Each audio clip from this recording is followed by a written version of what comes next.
Hi, I'm Howard Zhou, member of the Smith-Kingsmore Syndrome Foundation. For the upcoming August 15th WOD, we're doing 21-15-9 of deadlift, strict pull-up, and then a 1 mile sandbag carry. So in preparation for that, just want to show you guys some of the warm-up and the activation exercises and drills that we do just to get our bodies loosened up and warm for this. So first thing we like to do is if you have a foam roller or even just like a large PVC pipe, kind of just roll out your glutes first. So you can kind of just start with just basic rocking back and forth type motion. If you feel like a tight spot, kind of emphasize that.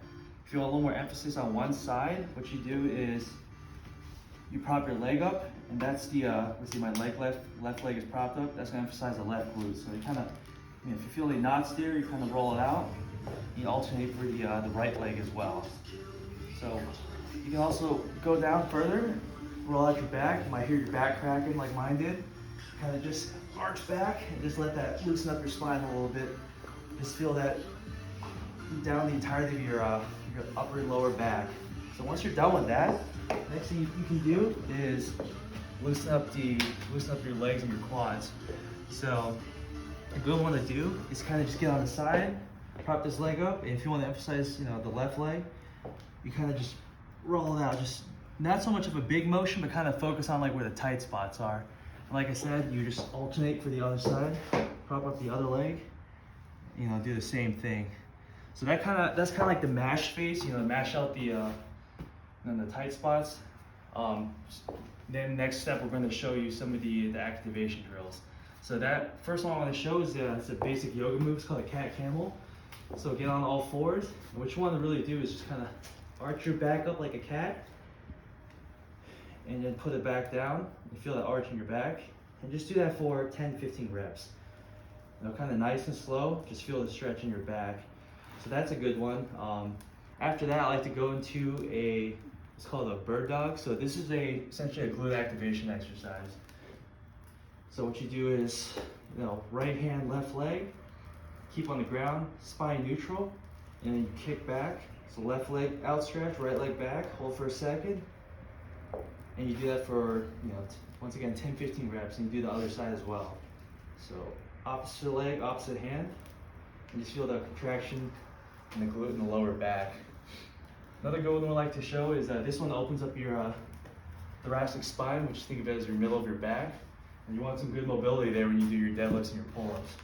So what you do is you take your hand, cup it behind your ear, reach all the way down here, and open up.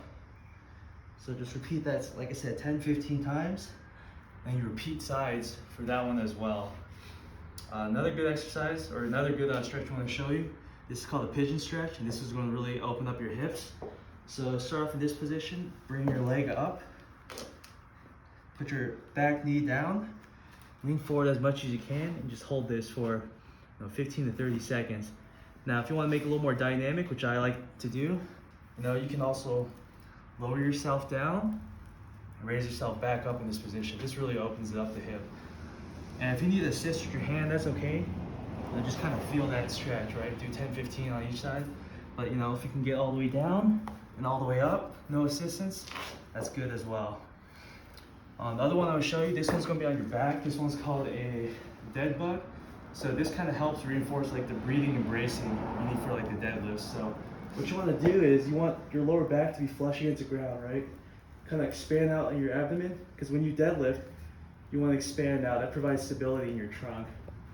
So spine neutral, right hand on left leg to start off. You lower, opposite hand, opposite leg. It looks almost like the reverse of a bird dog. And the whole time you want to keep your lower back flush against the ground. So 10-15 reps on this one, and you switch sides. So same deal, opposite leg, opposite hand. So this really reinforces that, the breathing and bracing you need for deadlifts. And the final one I want to show you, especially for the guys who are going to opt to pull sumo, it's going to be called a hip airplane. So you can choose to do this assisted or unassisted. So unassisted, it will look something like this.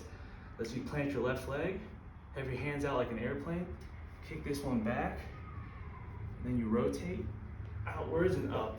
I'm losing my balance a little bit, but kind of see how it works. So you start here, right? Open up your hip, and go outwards, and just repeat that, 5 or 10 times each side, opposite leg as well. So come in, and then you rotate out. That really fires the hip, and if you're having trouble with balance like I am right now, feel free to grab onto some sort of upright, come inwards, and then rotate outwards. You should really feel a stretch within your hips. Final thing I want to show you, this is if you have a broomstick or PVC pipe like this, just any sort of implement. This will help loosen up your shoulders. So these are just called shoulder dislocates. No worries, your shoulders are not actually going to dislocate. Hopefully not. Oh, feel a little bit back here, but it's really going to loosen up your upper back and your shoulder area. So when you do pull-ups, you won't feel that restriction like you would if you hadn't properly warmed up. So you do those. Another good one, I'm not sure what these are called, but this also kind of loosens up the shoulder girdle as well. And the final one is, I like to pull this back here. You feel like your shoulder loosening it up. So stick behind the upper arm, grabbing with the same hand, and just kind of torquing up just a little bit slowly with the other hand so feel a nice stretch. Then to finish off, you can do some PVC good mornings. Kind of work on the hip hinge you need for the deadlift. Right? You should feel a nice stretch in your hamstrings from this one. So do about 10-15 of those. Do some side to side to kind of get some blood flow in the trunk area. And that's really it. That's really the warm-up routine to get you nice and primed.